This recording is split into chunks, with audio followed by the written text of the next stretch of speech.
Kazan in Russia has been announced as the host city for the Special Olympics World Winter Games in January 2022. The sporting association aims to end discrimination against people with intellectual disabilities via sport and health. Well, the global movement gives opportunities to people to participate in more than 30 different sports. Well, for more on this, I spoke to Tim Shriver. Now, he is the chairman of the Special Olympics. In almost every country, in virtually every community, this population experiences stigma, it experiences rejection, it experiences discrimination, it experiences injustice. So the Special Olympics movement isn't about finding people who get it right.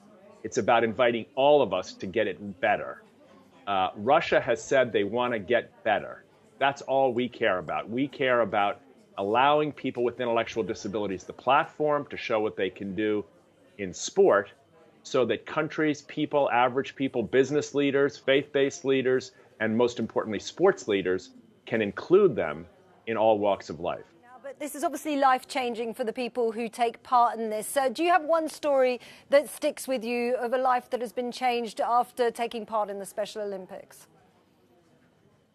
Well, there's so many. I was referring earlier to the example of Donald Page, a young man in Ireland who I got a chance to see compete a little while ago, and you know, he suffered enormous medical adversity as a baby. His mom and dad raised him. He lost the capacity to control his bodily functions in a wheelchair.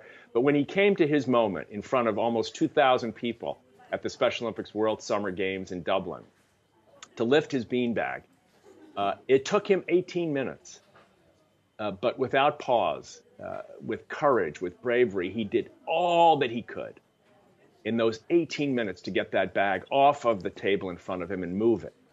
And in that moment, the standing ovation, the tears of the crowd, the presence of the president of Ireland at the time, Mary McAleese, all of us witnessing this young man, 18 years old, who had triumphed with such enormous achievement to move that bag against all odds, against all the shame and all the indignity that the world offered him.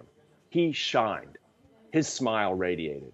And I don't know if it changed him to have a police escort home, to have crowds cheer him when he arrived back in his village. But I know it changed us.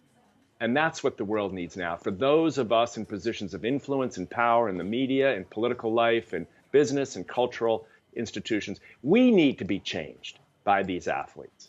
And it is my hope that in 2022, millions of those of us who get the honor of watching, of participating even indirectly in their achievement, will find themselves better, more open, and more inclusive.